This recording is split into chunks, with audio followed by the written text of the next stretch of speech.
Auckland City's first home fixture in the ASB Premiership saw them host perennial rivals Waitakere United. And they got off to the best possible start with less than 2 minutes on the clock.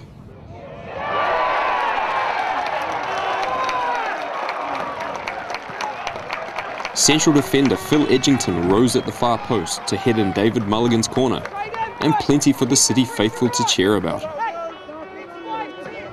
Minutes later, Luis Corrales set off on one of his trademark marauding runs.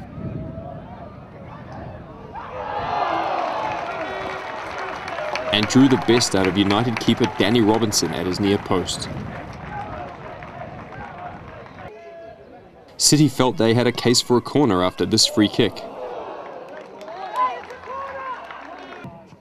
And bookings don't come much more clear-cut than this. Edgington with no real cause for complaint.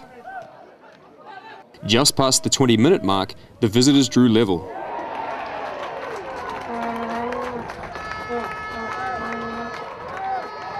Former All-White Alan Pearce with a deft near-post header despite the attentions of the City defence.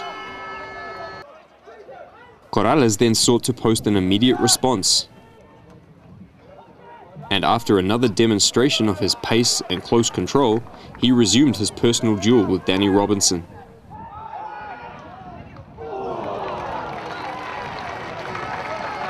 The Waitakere defence caught out ball watching, but Robinson's reflexes to the rescue. And when Corrales finally found a way to evade the United keeper,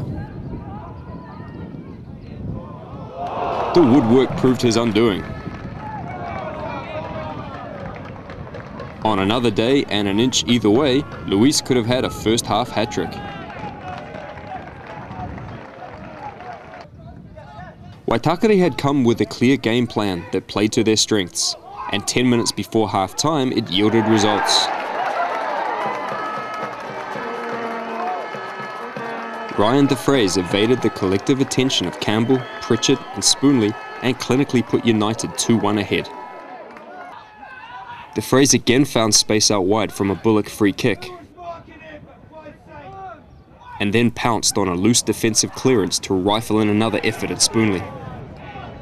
The young striker was moving with increasing confidence, but Spoonley's parry denied him a second.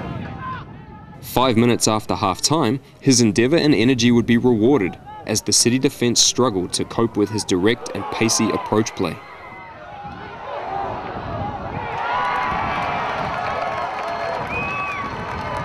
Strike partner Roy Krishna was initially denied by the lunging Edgington, but DeFraze was on hand to slot home the visitors' third.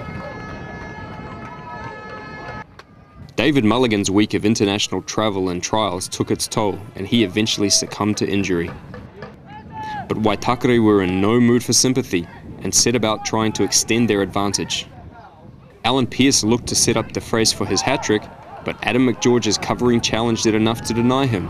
Legally, according to referee Chris Kerr. City's own attacking impetus was getting them to the final third fairly regularly, but clear-cut chances were few and far between. And wayward finishing didn't help the cause either. Roy Krishna was the thorn in City's side and produced the pass of the match after the hour mark.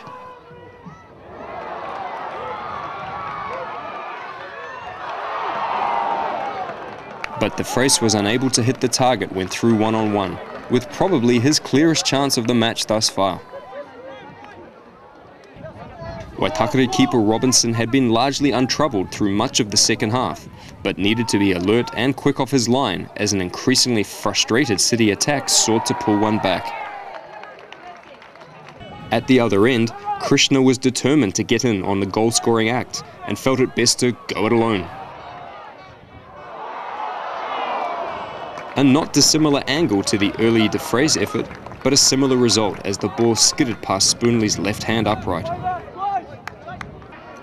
Despite a high-energy effort throughout, DeFraze was still lurking with intent as he sought a third. But quick thinking and movement from Spoonley did enough to snuff out the danger. In the end, the defending champions had their organisation and tactics spot on and claimed all 3 points in the season's first derby.